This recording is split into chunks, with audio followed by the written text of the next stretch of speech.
Welcome, Sovereign Woman, to a very special podcast episode of the Sovereign Woman Movement, which today will be all about harnessing this very sacred energy of the spring equinox and learning through the ancestral wisdom modern day techniques and rituals that you, as a cycle breaker, can integrate during this very, very sacred time. In the sacred gathering of today's podcast episode, what we're going to be doing is we're going to be bridging this ancient old wisdom gap with our present quest for growth, for healing, for sovereignty, recognizing first that we cannot heal without honoring our roots. And second, that we are purposely kept under the illusion that our ancestors were just some savages to distract us from their teachings of how they use these portals of energy like the spring equinox for healing, for major breakthroughs that allowed them to create technology that today you and I still cannot understand. Today's podcast episode is all about the spring equinox, this extraordinary time when day and night are of equal length, symbolizing balance and renewal, rebirth. Across cultures, from the Mayans to the Egyptians, this day has been revered as a very potent moment for rebirth and for setting new paths. So today we're going to explore 5 ancestral ways to harness this energy for personal growth and societal breakthroughs, and to go from the story of oppression and victimhood to empowerment and sovereignty. We're also going to look at the 5 ways you yourself can individually engage in the modern world with these ancient wisdom teachings surrounding this very, very sacred time of the year. Now, this particular podcast episode is very, very important and vital because the spring equinox is not just some random astronomical event. It literally is a cosmic signal for transformation, for renewal, which is why they dumb it down in modern days times, because it makes it easier for us to then reject it or to even understand how powerful and potent these times are. You see, understanding how ancient cultures engaged with this time can actually teach all of us how to do the same, offering us tools for overcoming modern day challenges and disrupting patterns of generational trauma that don't serve us. Whether it is rebirthing our spirit by using these practices that I'm going to be sharing with you today to unload the subconscious mind from the programming that no longer serves you, or actually learning how to align with the natural rhythms and cycles of nature, or being able to plant seeds of intention for future dreams to sprout. The equinox provides an incredibly powerful backdrop for profound personal and collective shifts. Now, I myself am incredibly passionate about this portal, about this awakening of rebirth within each and every one of us, because one thing that I know to be true is that we cannot heal ourselves if we do not honor our roots. And one program and one thing that is being projected out into the consciousness is that our ancestors were some savages, that they literally didn't understand humanity the way we understand ourselves today, when all of that could not be farther from the truth. I mean, you can easily just go research a few things from the very amazing biologist, scientist, and spiritual teacher, Greg Braden, who is really discovering these ancient teachings and ancient technologies that make our artificial intelligence and our phones look like chump change compared to this type of technologies that they accessed. And the reasons that they did this was because they were very much connected to the natural rhythms and cycles of Mother Earth. And they use these cycles as portals of energy to go beyond healing, to help them break through, to create incredible technologies that one day we'll all be able to understand. For me, the spring equinox has become the most important day of my life for the entire year.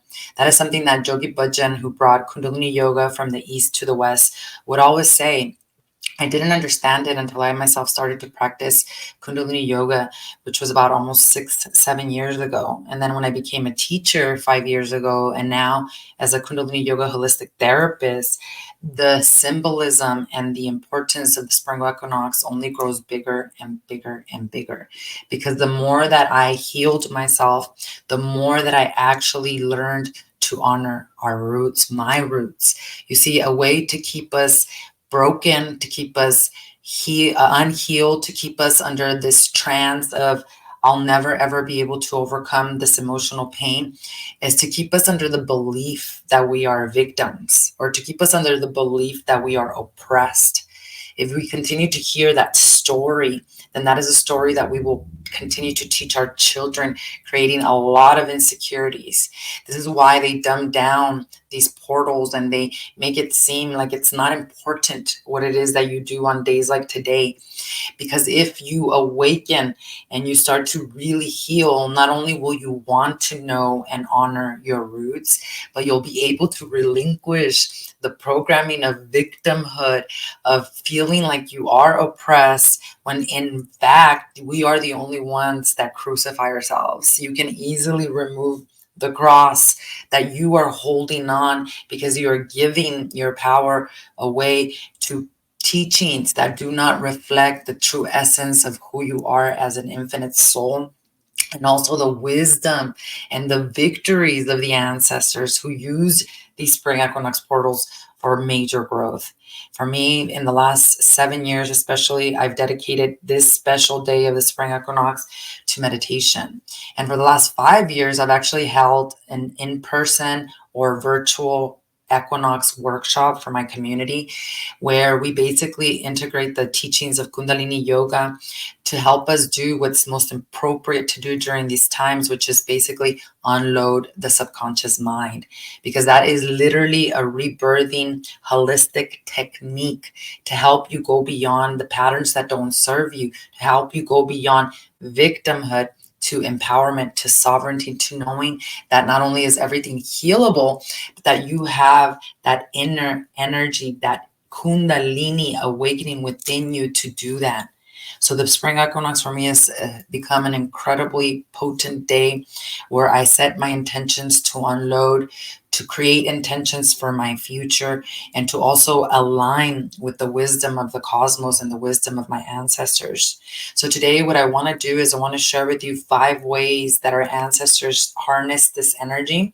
And then I want to share with you a modern day approach on how you can be doing what they did back in the day to be able to rewire your subconscious, rewire your nervous system and brain, and to be able to download and connect with God, to channel these incredible creations that you can bring forth into the world that can not only change the world, but can have absolutely changed the legacy that you're here creating for your lineage.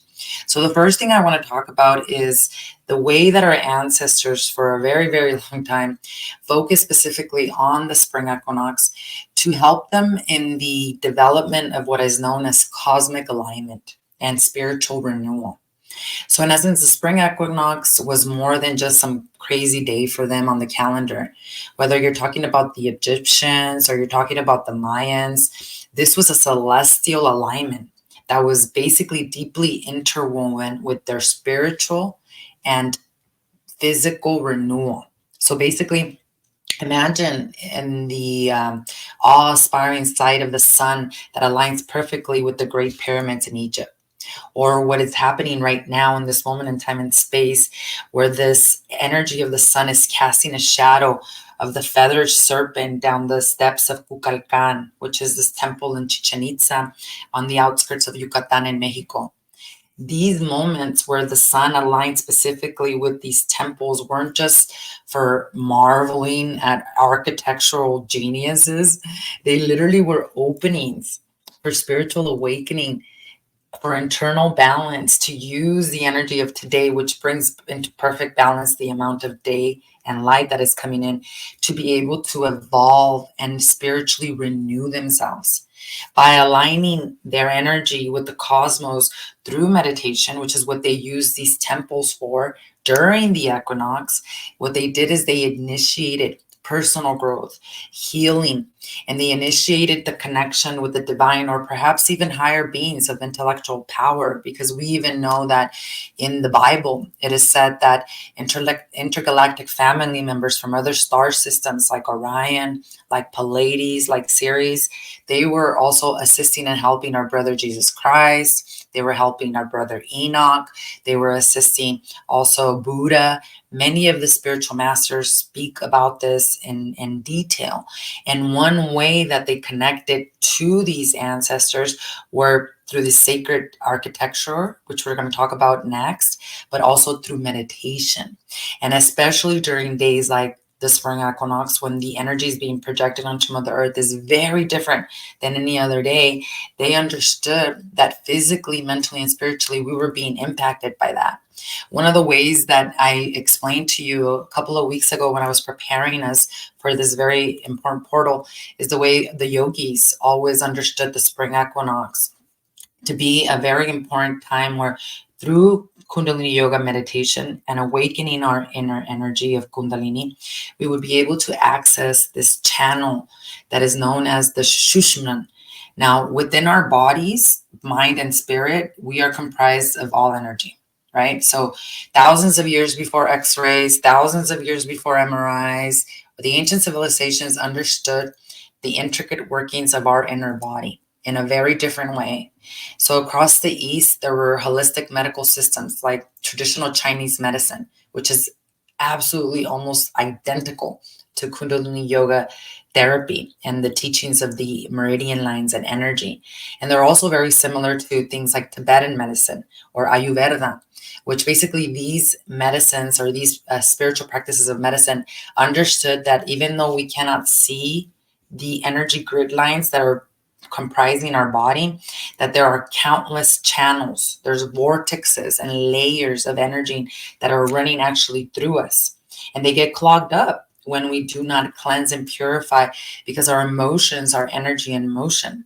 And when we do not purge and cleanse and purify, then they get stuck in particular areas of the body, which then create physical disease like liver problems, like cancers, like heart disease, and all of these different things. So basically, we are all comprised of these meridian lines, and the yogis called these nadis. They're energy grid lines where energy travels through. And it is said that we have over 72,000 channels of energy that are running through our body. And yes, there are veins and arteries that carry blood and your oxygen. These invisible channels, however, of energy, they carry what is known as prana, which is a chi. It's our life force energy. And most people are not even conscious of their breath. And especially if you've been through a lot of emotional or physical trauma, then your energy lies dormant at the root chakra, which is at the very root of your spine. And because it lies dormant there, it does not do the natural functioning of cleansing and clearing. It basically gets stuck. And these blockages or deficiencies then create some really huge, serious physical, psychological, and emotional imbalances. In recent years, researchers have actually found that these meridian lines, and this is something that I studied very deeply in my Kundalini yoga therapy training, but basically they found that in these meridian lines, they correspond very perfectly to what is known as these lines of fascia, which is this connective tissue that's responsible not only for your physical well-being, but also has the potential to basically hold emotions. So think of it as holding your issues in your tissues. So this fascia is basically holding all those traumas that you could not process, all that emotional pain, the neglect, the times where you felt abandoned because maybe mom was going through her own depression. So what happens is that through practices of Kundalini yoga meditation, what we're doing is we're opening up these channels. We're basically allowing our Kundalini to rise up to be able to clear these energy centers, which some people call chakras, so that what results is a state of bliss. And during the spring equinox, this is why this is so important, because the energy that's being projected onto Mother Earth is of neutrality, both dark and light. There's a specific area or energy zone that is known as the Shushna. And what this is that when you practice specific meditations on a day like the spring equinox, it is much easier for you to awaken this energy field so that it can bring you into balance and harmony. Basically, it can help you stimulate these energy channels through the breath work that you're doing, through mantra that you're chanting, through the meditations, the way you're positioning your hands, so that what can happen is that you can learn to create the mystical experience. And this is not something that only some people can do. I know that Dr. Joe Dispenza, for example, he's a great example of how he teaches people how to create the mystical experience, and he calls it the ordinary people doing extraordinary things. All of us can do this. And this is why we're so distracted on the spring equinox, and it's dumbed down and we're told that it's not important. Because if you knew that, especially on days like today, that if you meditated and practiced specific meditations, that you would be awakening this channel of energy, that would bring you instantaneous healing, that would bring you instantaneous manifestation, that would bring you instantaneous alignment with God. So this is why we're distracted about the power not only of these ancient teachings, but also of the way our ancestors actually use these energies so that they could renew spiritually. Because ultimately you are a soul having an infinite experience, or you're an infinite soul having a physical experience. And we don't understand that we're energy. We become attached to the body, we become attached to the physical form, and we don't understand that the healing actually happens energetically. So for us in modern day times, what can we do to basically align and mimic what it is that our ancestors were doing? Well, for you, what this actually means in modern day time is to have your own personal practice. On the spring equinox, especially, it is key. I know it's already a little bit later in the day, but it's important for you to meditate with the sun.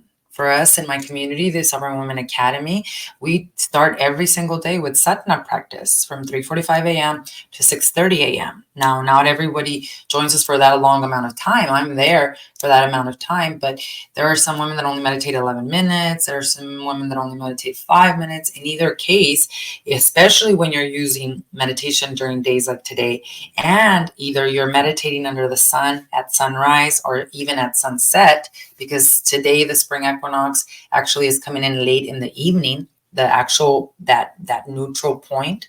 So if you were to sit in stillness and use the meditation as a focal point to connect with the sun's energy and the sun's ray, you could be doing a lot of the unloading of the subconscious mind that our ancestors used to do. In essence, you could visualize the sunlight of the sun filling and aligning your energy centers, mimicking this alignment that we actually see in ancient structures. You could incorporate specific Kundalini Yoga breath work and exercises, which are going to activate the Sushumna Nadi, which is going to help you facilitate personal spiritual awakening and internal balance and harmony, which is really what the spring equinox is all about. So it doesn't have to be very far off where you actually need to go into a temple and meditate. Although if you can do that, oh my God, that would probably completely, absolutely change your life instantaneously. But it is key to be able to be mindful and to trust the process and know that just by meditating, especially on a day like today, you can unload a lot of the subconscious mind patterns that don't serve you. The other way that our ancestors honored the spring equinox, which was really, really important, was through agricultural beginnings and basically seeing the spring equinox as a celebration of fertility. The Aztecs, for example, they absolutely revered the equinox as a signal to sow the seeds. They marked this time as a period of fertility, of growth, of new beginnings. And it just wasn't about crops, although it gave them a lot of awareness around the future of the crops and when to plant and all these different things. But beyond just crops, it was a deep acknowledgement of life cycles, a celebration of potential, of abundance, because that's the whole thing. When you have not done any healing work, especially as it relates to generational healing, you are not in rhythm with the cycles. And everything in this world is a cycle, whether we're talking about nature, equinoxes, solstice, or that we're talking about a menstrual cycle, a moon cycle. Everything in this world runs in cycles. And the problem is that when we are not healed, when we are running on subconscious generational traumatic patterns, we are unaware of the cycles. Before I did my healing work, my menstruation cycle was not in rhythm with the moon. And as soon as I started to begin my healing work, my inner healing work, well, first of all, Kundalini Yoga balances your hormones and allows you to clear emotions, which releases stress.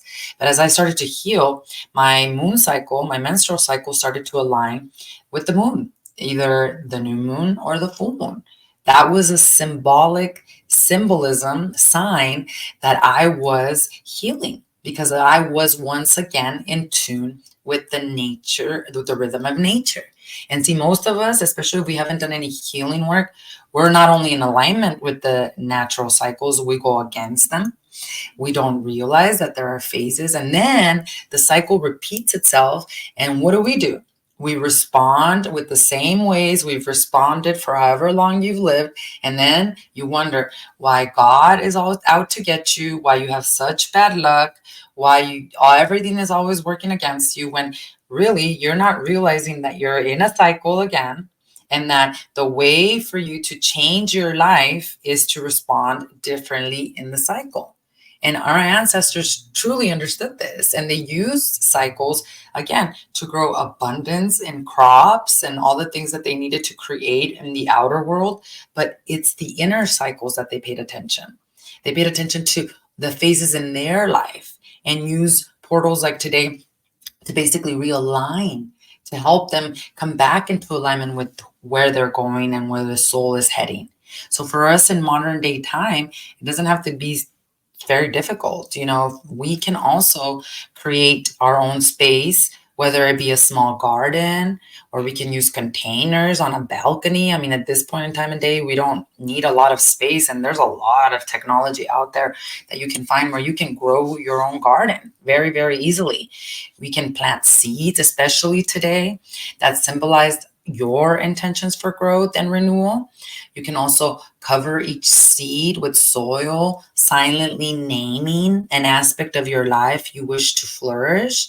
You can create a small ritual by lighting a candle or placing a natural offering like a stone or maybe flowers around your planting area, dedicating this act to your personal rebirth and the flourishing of your intentions.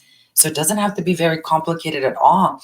What you're doing by doing this is now you're signaling to God, to your own inner child, to the world, to your existence, that you are also in alignment with these cycles, and that you too can begin the planting of those seeds that will basically become the next cycle for your life. That's what I call intentional living, versus just waiting to see if the other shoe will drop or seeing what happens tomorrow. We want to plan for our success. And if we are not planting the seeds for our success, we're not going to be successful.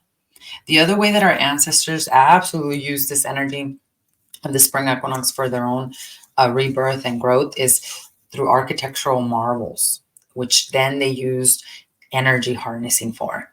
So consider the Olmecs or the Egyptians, whose structures have stood the test of time. We have scientists, architects, we have engineers, people that have visited these very sacred monuments and temples that still, again, cannot figure out how they were created, because it wasn't just a structure. There is sacred geometry. Everything equates to a specific number, the angles. I mean, in Egypt, the pyramids resemble the view from the top of the Orion star system.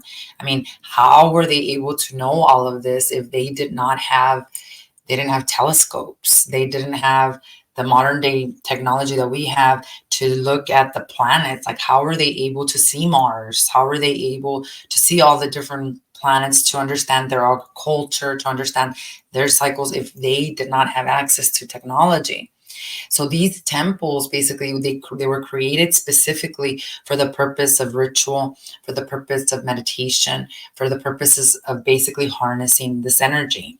And many people in today's modern day are actually creating sacred geometry in temples. In fact, it is actually a division of my husband and son's company. So they are a construction company, but a division of that is focused on sacred geometry and working with the land, working with Mother Nature to be able to listen to exactly what needs to be created in specific spaces, using angles, using the positioning of the structure with the stars. All of that are things that we can actually do in today's day and age that back in the days our ancestors built specifically for these days. So this is why when you go to Chichen Itza in Mexico, which are the outskirts of Cancun area, Yucatan, you'll see the feather serpent today.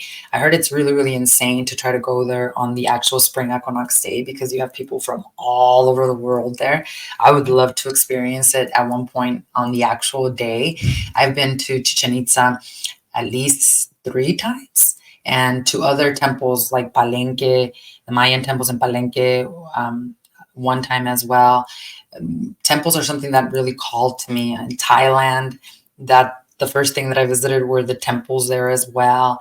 In Costa Rica, there aren't as many temples, but I really do believe that they're hidden and we don't know a lot about the history that actually happened there. Peru is another place where I spent 17 days in the Amazon jungle working with plant medicines. The temples in Peru actually are said to be the oldest in time. And they think that now those are older than even the Egyptian temples that at one point a lot of people thought were the origins of where a lot of these temples were created. And either way, in either case, they're not created there just as beautiful structures, right? Like what we do in today's day and age, create these beautiful buildings just because they look beautiful. They're created specifically and organically in a sacred way so that then they could use the spring equinox, the solstices, the fall equinox to meditate in these temples, which would then harness literally the energy, which would then upgrade their consciousness.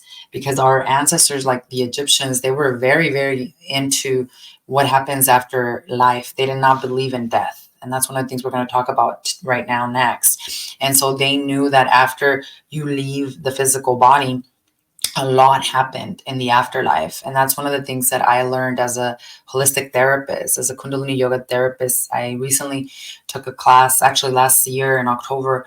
One of my classes to become a therapist was to understand the cycle of death and rebirth and what happens in the process of dying and also after death and all those different things. And the teachings are pretty much mirrored and identical. The Toltec, the Olmecs, the Mayan, very much identical, very, very similar. And so what the ancestors knew is that the way you lived was the way you were going to exit. And they were not afraid of that. They were preparing for it. And especially during specifically these temples to be and be projected into like their crown chakra, into their energy centers so that they could be upgraded. And this is why we still cannot understand some of the advanced technologies that they were working with, because they were able to basically multidimensional travel. Or the Egyptian ancestors, this is why they wore specific gems, specific crowns and jewels on their heads, and they meditated, especially during the spring equinox inside the temples, because basically they were able to travel interdimensionally. They were able to travel to other planets. They were able to travel to other continents, to other physical places in this world. So talk about advanced, right? We still have not generated anything like that. Although I have been hearing that there are a lot of people that are creating and bringing back these copper type of structures. This is something that my husband and I are very, very interested in creating. And basically these copper structures at one point, I believe even in the 1930s, so it wasn't even that long ago when they were banned, they basically were created where you would go into these copper structures and you would practice meditation or chanting, and it would heal you instantaneously from very serious illnesses and diseases. And that is why these things have been banned, and these things are coming back with a vengeance, thank God, because it's not just one person that is remembering how powerful these techniques and tools are of sacred geometry, of sacred architecture. many of us that are remembering these, and now it's inevitable that we these technologies come back into our lives so that we can integrate them ourselves. Now, you yourself, of course, you don't have to go build a temple, although that would be fantastic and fabulous, where you can actually work with sacred geometry, work with numbers, and create a space where you can actually meditate and work and do your inner work in. But for us, I mean, it doesn't have to be very difficult. I can't wait for tonight either, Jack. I'm so excited. But for us, it doesn't have to be very difficult. We can ourselves reflect on our own personal space.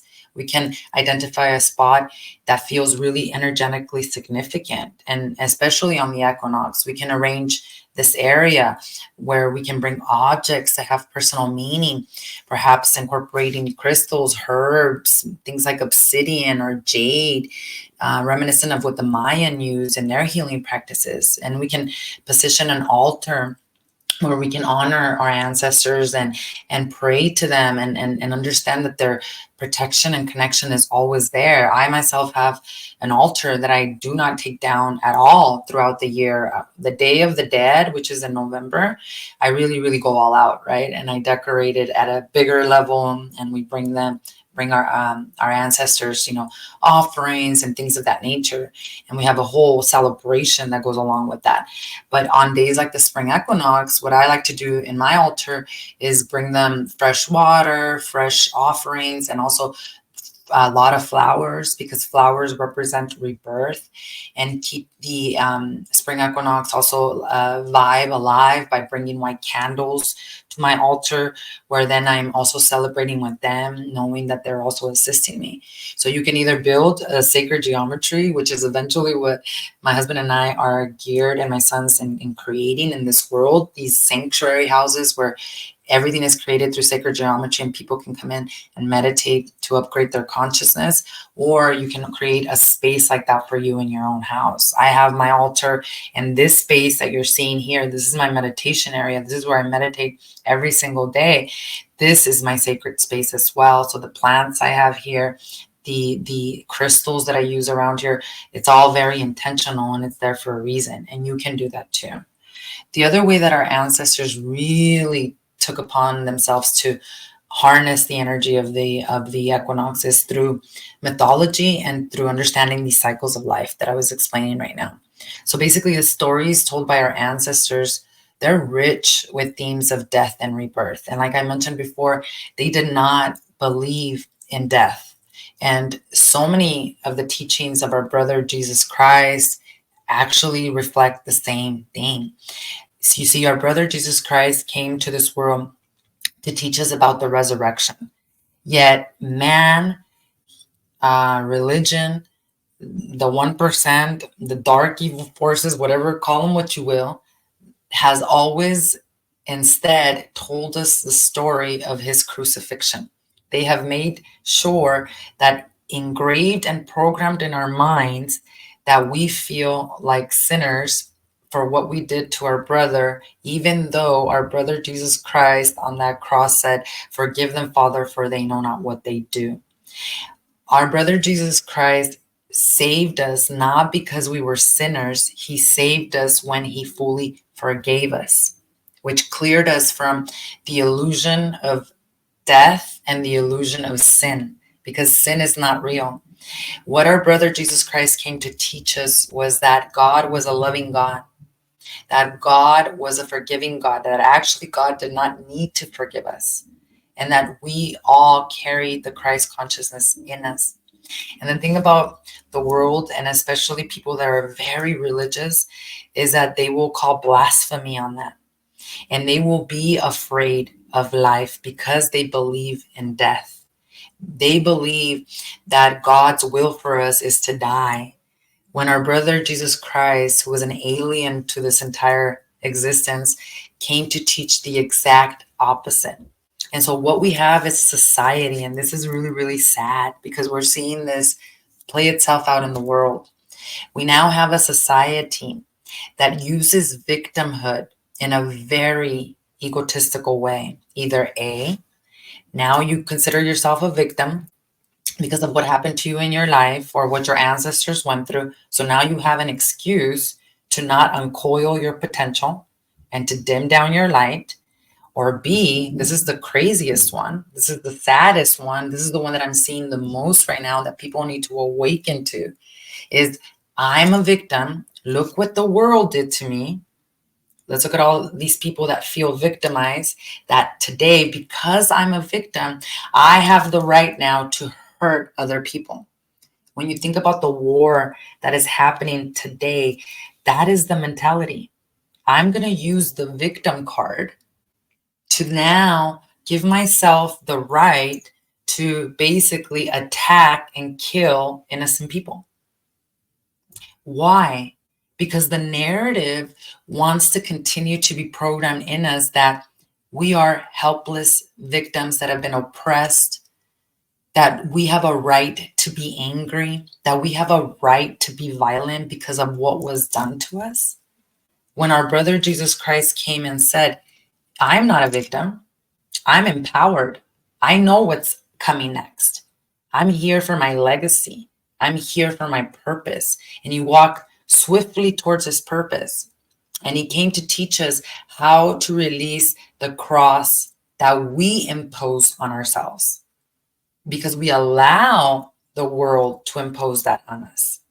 So what is happening right now is absolutely crazy, where literally the victim card is being used left and right so that we can continue to play small or to have an excuse to be angry at the world or to do atrocious things to souls and individuals because of that. And that's the whole thing that our ancestors completely debunked and were against. They understood cycles of life. They understood there was no death. They understood, whether they believed in one God or a lot of gods, that the will of the source, of the creator, of the highest divine for all of us was to live and not to die. So what our ancestors teach us through the spring equinox rituals that they integrated is that within every ending lies the seed of a new beginning, offering us all courage and insight to embrace our own cycles of transformation, to learn how to live detached from our identities to trauma, to the story of I'm not good enough, to the story of I'm oppressed, to the story of I'm being attacked and persecuted, which only dims your light and energy levels to be able to co-create a beautiful life, to be able to be the cycle breaker for your lineage. Because all it takes is one woman to say, I am going to heal myself, to develop a legacy of wealth, health, and consciousness. So our ancestors reminded us through the spring equinox that they understood these cycles, that after life, there is death, and after death, there is life, and it's a continuous cycle that never ends, and that there's nothing to be afraid of if you know how to live consciously. So during the spring equinox, they honored a time of their own personal rebirth. They allowed themselves to become self-aware of the things that did no longer serve them in order for them to step into their full power. And this, all of us can do. You can take a myth or a story from ancient cultures. Have you taken the time to study your roots? When I was not healed, I didn't want to know anything about my roots. I didn't care. And that is exactly what they want us to feel and be, because we cannot heal without understanding our roots and honoring them. But as I started to heal, I started to really understand the Mayan culture, the Aztec culture, the Egyptian culture. Ultimately, we're all ancestors together. But if I take a DNA test, I can look at my DNA test and it appears to be that I am mainly from a tribe in the area of Michoacan, Mexico, which is known as the Purepecha tribe. So I started to learn a lot about them, started to learn exactly what their rituals were, what their legacy was here. And I found so many similarities. I mean, to the point where I was one day in the best museum in the world. And let me tell you, I've been to a lot of museums in the world. Every time we go to a new country, I like to right away attend a museum. So I've been to the Thailand Museum, Costa Rica Museum, Peru, all these other different countries, and nothing compares to the museum in El Distrito Federal in Mexico, in El DF, the capital. And I went to this museum, and there was a whole segment of my indigenous ancestors, the Purepecha there. There was a whole area where we learned a lot about their teachings, their rituals, the things that they would do. And in this area, I found a map that showed where my ancestors, the Purepecha, started to migrate from the origins of Michoacan. And one of those places that they went to here in the middle of Mexico DF, where I'm just learning about them, I see a map that says that they went from Mexico DF to Oxnard, California. Oxnard, California is the place where my parents took me, and they went and migrated from the United States of America to there. Out of all the places in the world, I mean, you could have gone to anywhere, you could have gone to Texas, Michigan, you could have gone to all these different places of the world, but they decided that they were going to go to Oxnard, California. That, when I saw that map, my life made sense. Intrinsically, we really are following our intuition. We really are following in our roots. Now, in the modern day world, we're forced in ways to either be ashamed of our roots or to think that they were just some savages, that it didn't matter, that there's nothing that you could learn from them, which is done on purpose. Because when you start to study your roots and what they believed and how they integrated these equinox teachings and things of this nature, you start to realize that that's a complete lie, that you actually are connected to a lineage that carried a lot of victory, a lot of wisdom, and that through that connection, you yourself can start to see your self-worth. You yourself can see how amazing these ancestors were, not just the story of the trauma, not just the story of the emotional pain. So us personally, we can do this too. We can choose a story from our ancestral lineage, and we can look at the symbolism in that story and really depict the themes of rebirth and transformation and see how that applies to us in our life. You can use a day like the equinox today to spend time reading and understanding your ancestors and reflecting on the relevance in your own personal life. You can learn to contemplate your own cycle of death and rebirth, meaning what is dying and what is rebirthing? What is it that you need to let go of? And what do you wish to bring into the being? You can use this storytelling as a catalyst for personal insight and transformation. This is something that we're going to be doing tonight in our workshop, which is hosting virtually for my community, a rebirthing workshop specifically for the spring equinox. Now, the last thing that I want to mention as it relates to how our ancestors harness this energy has a lot to do with our legacy. And this is connected to rebirthing as our legacy. This is connected to what I was just speaking about, of going from victimhood to victory, from oppression to sovereignty and empowerment. Our ancient ancestors used the equinox as a time of rebirthing, of unloading the subconscious mind, the patterns that don't serve them. And this is also our inheritance, your inheritance. This is the power to shed what no longer serves you, so that you can rise anew from those trials and step into a legacy of strength, step into a legacy of sovereignty. For the Mayans and other ancient civilizations, they were so advanced where they understood medicine was a mixture of both religion and science.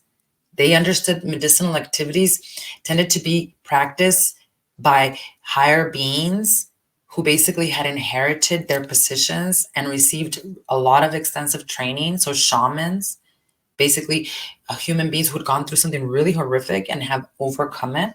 That's the same type of shamans that I worked with when I was in Peru. And how many of us are not shamans because we've overcome so much in this life? in a literal sense, not in a spiritual sense, because obviously to be a true shaman, which I'm not claiming to be myself, is you need a lot of training, a lot of teachings, and I really do believe that comes from origins, not just somebody waking up one day and saying, I'm going to be a shaman and I'm going to start practicing shamanism. So that's why I want to make sure I clarify that.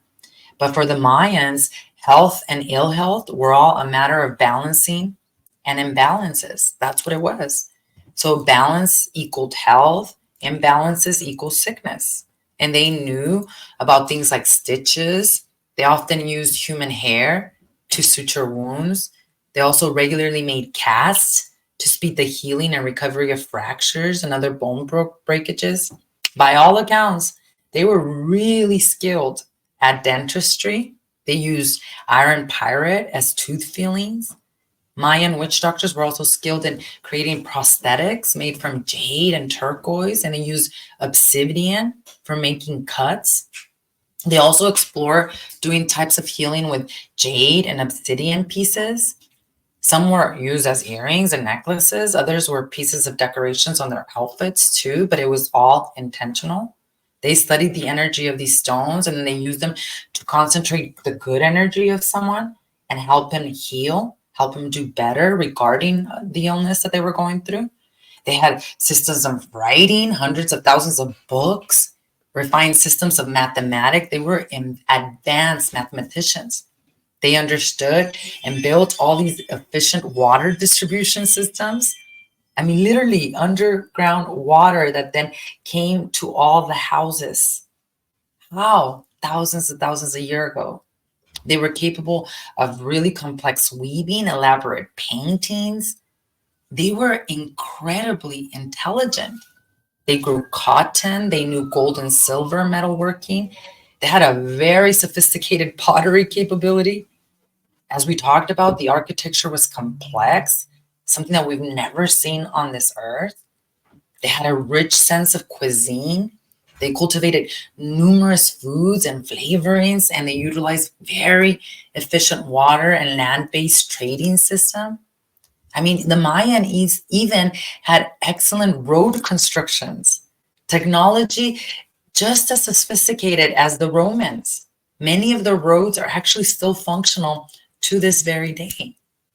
So we have to start to shift our perception in thinking that our ancestors were just some kind of savages, and that because they understood rebirthing as our legacy, meaning going from victimhood to victory, that we could do that as well. And it starts by us shifting the perception of what we believe our ancestors used to be, and understanding that they were advanced beings, that because they followed the natural cycles of Mother Earth, they were able to connect with creation of these very advanced technologies. And you can do that too. Today specifically, and this is what we're going to be working on tonight in my community, Satori Vitality and Spirituality, and also the Sovereign Woman Academy, is you can do this too. This is a closed event, and you do have to be a member of Satori, or you have to be a member of the Academy. And the Academy is not open for enrollment right now, so it's only if you're already part of the community. Typically, if I do open up and open up to the audience, you'll know way in advance. So just make sure you're on my email list. But today, I want to offer you an opportunity to also create a private ceremony that marks this transition from what you wish to release to stepping into your empowered self. So this might involve writing a letter to your past self, acknowledging the lessons learned, and releasing any residual pain or limiting beliefs, planting those seeds, the garden that we talked about a few moments ago, and then maybe writing a vision for your future self, embodying the empowerment and change you seek. That's what I call intentional living. And then maybe you want to burn the letter to your past self in a very safe place and keep the vision for your future self in a sacred spot. I always write intentions on the spring equinox. And when I finish them, I actually put them underneath my mattress. And the reason that I like to keep it under the mattress is because it's where I sleep every day, or unless I'm traveling. And that only reinforces the energy even more. And then what I like to do is take out the letter that I wrote to myself, the future intentions, and just review them throughout the weeks that lead up to the next equinox, because that's a way for me to remember that I'm moving on this path, to remember where I'm going so that I'm not distracted from anything that happens around us. You can do that too, because ultimately the ancestors are teaching us that rebirthing is our legacy, that we can all upgrade our consciousness by unloading the subconscious mind and practicing and integrating these rituals, especially on days like today. So I've mentioned now the 5 ways that our ancestors harness this energy for their own growth and evolution and healing. I gave you 5 different ways that you can actually do that as well during a day like today. Now I want to just share with you some of the common pitfalls that you might run up against, especially during this time where we are in such incredible times for humanity, where the attack on the soul and the spiritual warfare that is happening from what I am receiving from my ancestors, has never been at such a height. And the reason that is because it's so extreme, because we are, as a human species and race, literally evolving, allowing the Christ consciousness to be born within us, where there's no going back. This is something that our ancestors, the Mayans, the Aztecs, all spoke about, this great awakening that we're all moving through. But even though we're all moving through this great awakening where our bodies are changing, our minds have shifted, our spirits, we've become more and more aware of them. If we're mindful, we're still going to come up against some interesting pitfalls that we need to be careful with, especially on a day like today. And number 1 is we have to be careful with listening to the narrative of the matrix, of the fear mongering that is out there that tells us that our ancestors were just some savages that didn't know what they were doing. And we have to understand that it is very important to pay attention to their rituals, to get to know our ancestor lineage. If you're able to take a DNA test, even better, so that you can actually understand where it is that you came from and really connect deeply with your lineage. But we have to really, really debunk this whole narrative of victimhood, of oppression, of believing that we have been crucified, in order for us to not only allow ourselves to integrate the same rituals that our ancestors did during these portals, but to actually heal, to actually be the cycle breaker for our lineage. It just takes one committed, ambitious, sovereign woman like you that says, I am going to integrate these teachings. I'm going to follow my path and my soul. And because of that, not only am I going to heal myself, but I'm healing 7 generations before and 7 after. And we have to pay attention and be mindful right now and stay focused, because the opposition is strong. The opposition to keep us asleep and identified to the story of victimhood and oppression is so elaborate. The way people are being programmed through social media, through the media, through weird ways that I'm going to do a whole other podcast episode of how this is being infiltrated into our consciousness, because most people are not even aware. The thing is that when you start your meditation practice, when you start to go within, not only do you become self-aware, but you put yourself in your own trance, the life that you want to experience, which means that trance out here, this hypnotic trance, think of it as like a rap song.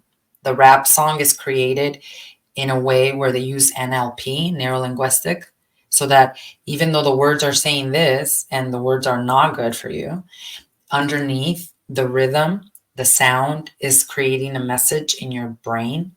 If you do not meditate and if you do not know who you are, you don't even notice these things.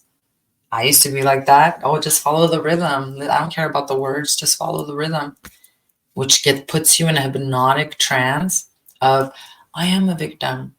I am oppressed, when that's not helping anyone at all. Not you, not your lineage, not the world. So we have to pay attention and debunk the narrative that our ancestors were savages and that it is not important to pay attention to their rituals and ways that they honored the equinox. We got to go out beyond and against the collective narrative and learn to reclaim our sovereignty with our internal power, by knowing how worthy we are, by knowing how whole and complete and powerful we truly are. Which is why the mindset has to be of an open heart, of commitment to self-discovery, and you need ambition. A lot of people are like, why would you need ambition to heal? Or for spiritual practices, that kind of doesn't even go one in one. It's exactly one in one. You need ambition to stay disciplined on your path. You need discipline and ambition to stay committed to doing the inner work when it feels that nothing is changing on the outer world. You need discipline and commitment and ambition to know that you are the cycle breaker, or maybe the pain happened to you, but it ends with you as well. So we have to adapt, an open heart, commitment to self-discovery. We have to be patient, very patient with the process. This is crucial. And we have to embrace this time of the equinox, especially as an opportunity to align with our highest potential in the natural world by doing the inner work. So I'm going to leave you with a little bit of homework here for today. I want us to identify one area in our life that you want to renew or transform. What pattern no longer serves you? Is it the depression, the anxiety? Is it the childhood trauma that you keep identifying with? Is it the toxic relationship that you're in? Write it down, and write down a specific intention for this change so that you can plant a simple equinox seed and make it a ritual to symbolize your commitment to your growth, your commitment and preparation to your success. And then meditate so that anything that is distracting you and continuing to keep you on this pattern dissolves itself. Now, on my YouTube channel here below, you can find any one of the meditations that I've given to you as a process. I would say definitely pick one that is geared toward the subconscious mind so you can get to the root cause. And tomorrow you can also join us in our private Facebook group community, the Sovereign Woman Movement. Link is also below in the comments so that you can meditate with us and learn more about the integration of the Spring Equinox portal into your life.